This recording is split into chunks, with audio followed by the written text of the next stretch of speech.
नमो नमो गुरुदेव जो साधु स्वरूपी देव, आदि अंत गुण काल के जाननिहारो भेव। साहेब बंदगी, साहेब बंदगी, साहेब बंदगी। एक भगवानवाद है। ये भगवानवाद ऐसा है कि किसी के संगे कुछ भी होता है तो कहता है कि ऊपर वाला जानता है, और ऊपर वाला कुछ भी नहीं जानता, नीचे वाला सब कुछ जानता है। लेकिन उल्टा पढ़ाया गया है मनुष्य को, इसलिए इसके बढ़ावा नेता, मंत्री, राजा, ये सब इसको बढ़ावा बहुत पुराने समय से देते आए हैं, क्योंकि उनकी पॉलिसी थी कि फूट डालो, राज करो, मूर्ख बनाओ, पैसा कमाओ। ये जितने जनता मूर्ख रहेगी हम उतने इसके ऊपर शासन करेंगे। जो राजा होता था तो वो राजा के जो है उपरोहित होता था, वो कहता था कि अगर तुम्हारे राज पर कोई चढ़ाई कर देगा तो अपने राज के रक्षा कैसे करोगे, इसलिए तुम शिकार खेलो। और वो शिकार उसके कहने पर खेलना शुरू करता था।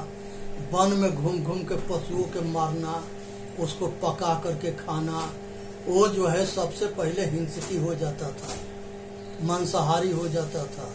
मांस खाना, जानवर मारना। और उसके बाद ये कहता था उपरोहित कि तुम जो है मौज मस्ती के लिए शराब पियो, तो वो शराबी हो जाता था।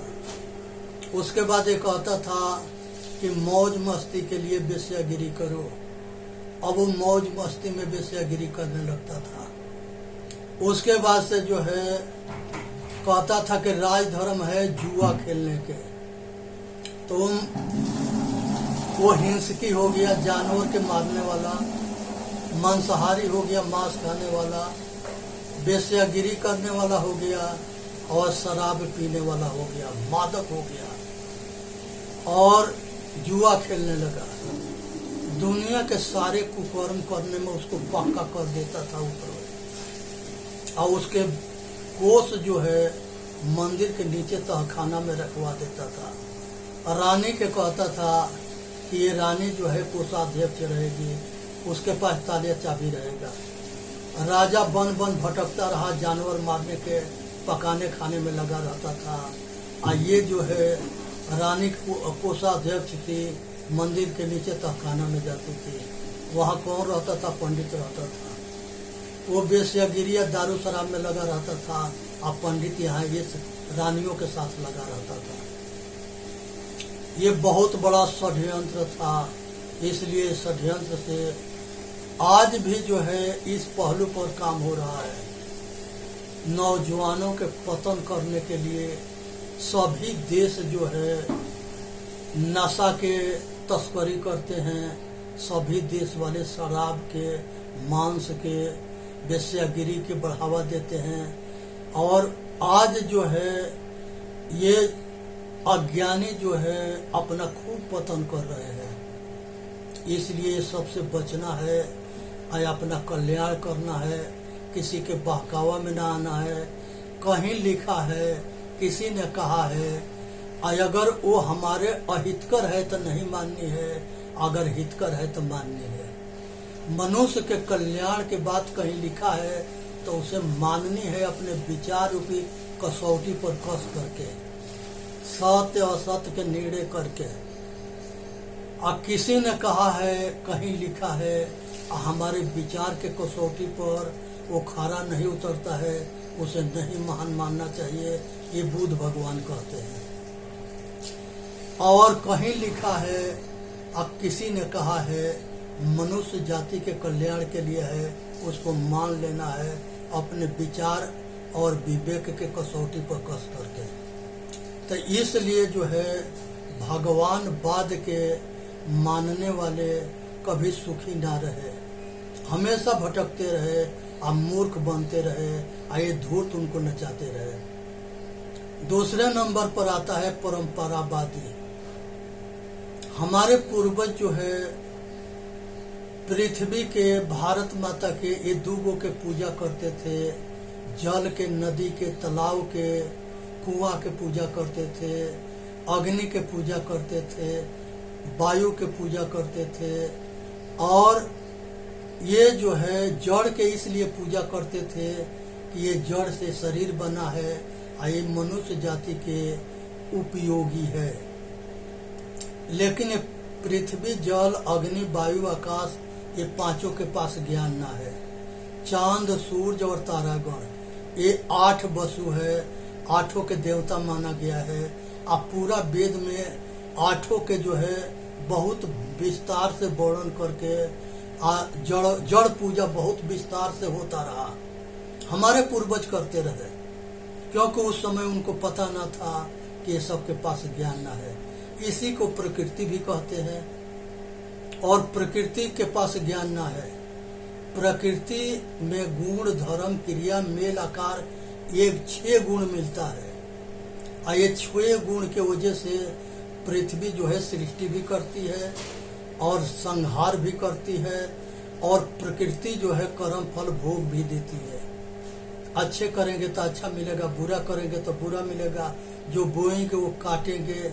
आज जरूरत है कि प्रकृति के नियम के माने, पालन करें। प्रकृति के नियम ही जो है, इसको जो है ब्रह्म कहा गया है, परमात्मा कहा गया है। इसी को जो है कुछ भी कहा जाता है, अनेक नाम है। लेकिन जो हृदय निवासी चेतन आत्मा है, ये प्रकृति के स्वामी है, मालिक है, प्रकृति के सारे सुख के भोक्ता है। इसीलिए प्रकृति के स्वामी है, मालिक है, ईश्वर है। तो इसलिए जो है ये ज्ञान स्वरूपा है, ये सबके ज्ञान करता है, प्रकृति के भी या पुरुष के भी, अंदर के भी बाहर के भी। आज जरूरत है इसको समझने के और जानने के। मुर्दा के पूजा ना करनी है, जिंदा के पूजा करनी है। जड़ के पूजा ना करनी है, चेतन के पूजा करनी है। माता पिता, गुरु, अतिथि, ये सब अच्छे, ये जिंदा देवता है, इनके पूजा करनी है।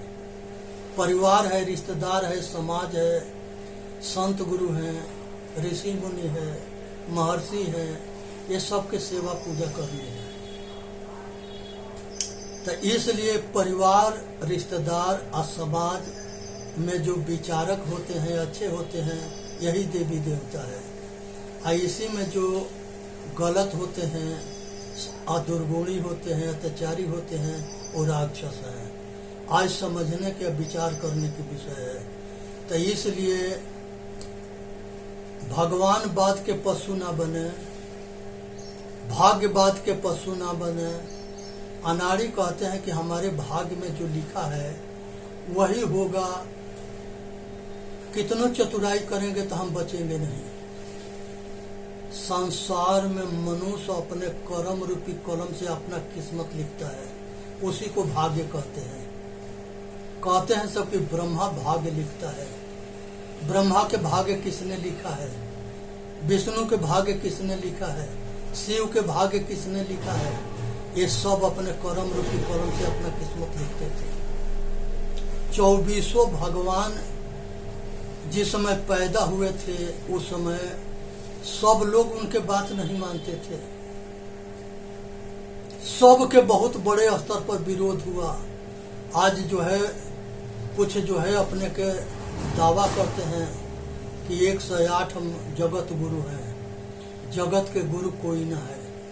जगत के गुरु जो है अपना चरित्र है, आचरण है, रहनी है, आत्मज्ञान है। ये संत गुरु से मिलता है, सत्संग से मिलता है। मनुष्य अपने किस्मत अपने कर्म रूपी कलम से लिखता है।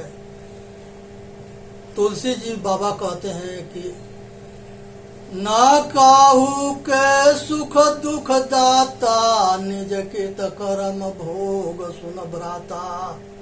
संसार में कोई किसी के किस्मत लिखने वाला ना है। सब जो है अपने कर्म रूपी कलम से अपना किस्मत लिखते हैं। तुलसी बाबा ये भी कहते हैं, कर्म प्रधान विश्व कर राखा, जस करनी तसही फल चाखा। जैसा कर्म करोगे वैसा फल पाओगे, जो बोओगे वो काटोगे, इसलिए सोच समझ के खेती करो। तुलसी यह तन खेत है, मन बच कर्म किसान। पाप पुण्य दो बीज है, बोवे सो लवे निदान। तुलसी बाबा कहते हैं कि शरीर जो है ये किसान जो है चेतन आत्मा शरीर से खेती करता है। कैसा खेती? पाप पुण्य के। आज जो बोता है वही काटता है। पुण्य बोता है तो स्वर्गीय सुख पाता है, पाप बोता है तो नरकीय दुख पाता है। निष्काम कर्म करता है तो जन्म मरण के चक्कर से छूटता है। आज जरूरत है कि अपने भाग्य के विधाता स्वयं बनो, अपने किस्मत अपने कर्म रूपी कलम से लिखो, किसी के आसरा मत करो। इसका अब यहाँ पर जो है मजहबवाद है। कुछ धूर्त ये कहते हैं कि हमारा गुरु, हमारा जो है मजहब सबसे बड़ा है, इसी में मोक्ष है, ये मोक्ष के ठेकेदारन के काम है। गंगा में नहा लो मोक्ष हो जाएगा, काशी में, बनारस में, ऋषि हरिद्वार में, कहीं किसी तीर्थ में मर जाओ वहां मुक्ति मिल जाएगी। मुक्ति के खिलौना बना रखा है। ऐसा अगर सहज में कहीं मुक्ति होता तो सब मुक्त हो जाते हैं। मुक्ति ऐसे नहीं होता है। मोह के क्षय हो जाना मुक्ति है। इस संसार के आसक्ति, कामना, वासना, राग, द्वेष, तृष्णा को छूट जाना मुक्ति है। ये आसानी से ना छूटता है, इसके लिए साधन करना पड़ता है। तो इसलिए भगवानवाद, परंपरावादी, मजहबवादियों से सावधान रहनी है। सभी महापुरुषों के आदर दो, सम्मान दो, सब पूज्य हैं। उनकी अच्छी चीज को ग्रहण करो और जो अच्छा ना है उसे छोड़ दो। इसी तरह से जातिवादी पर जो है, शिव जी के समय में दो जाति थी, स्त्री और पुरुष, स्त्री समाज और पुरुष समाज। शंकर भगवान के समय में 2 जाति थी। ब्रह्मसूत्र में ब्रह्मा जी के समय में 3 जाति हुआ, देवता, राक्षस और मनुष्य। मनु महाराज के समय में 4 जाति हुआ, ब्राह्मण, वैश्य, शूद्र। ब्राह्मण, क्षत्रिय, वैश्य, शूद्र, ये 4 वर्ण हुए। जो पढ़ता है, पढ़ाता है, ब्रह्म को जानता है। ब्रह्म का मतलब आत्मा, चेतन आत्मा, आत्मज्ञानी है। संसार के सभी जाति के आदमी पढ़ता भी है, पढ़ाता भी है, आत्मज्ञानी भी है, वो पंडित है। संसार के सभी जाति के आदमी राजा भी है, मंत्री भी है, अधिकारी भी है, वो सब क्षत्रिय है। संसार के सभी जाति के आदमी व्यापार करता है, किसानी करता है, खरीदता है, बेचता है, ये सब वैश्य है। संसार के सभी जाति के आदमी अपना परिवार के, रिश्तेदार के, समाज के सेवा करता है तो वो शूद्र है, सेवादार है। संसार के सारे महापुरुष अपना परिवार के, समाज के, रिश्तेदार के सेवा करते थे, करते हैं, करते रहेंगे। इसलिए सेवादार छोटा ना होता है, भक्त होता है। अब भक्त जो है भगवान से भी बड़ा होता है। भक्ति जो है, भक्ति बिना सब कुछ अधूरा है। इसलिए आज जरूरत है कि भक्ति के शक्ति में समर्पण भाव होकर के सेवादार बन करके रहना। चेतन जीव दुख मुक्त चैनल पर आके अपना कल्याण करना है। बोलिए सतगुरुदेव की जय।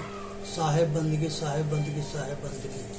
वीडियो के लाइक करें, सब्सक्राइब करें और अपना कल्याण करें। इसी में मानव जाति के हित है। सुने, समझे, विचार करें और अपना कल्याण करें। बोलिए सतगुरुदेव की जय। साहेब बंदगी, साहेब बंदगी, साहेब बंदगी।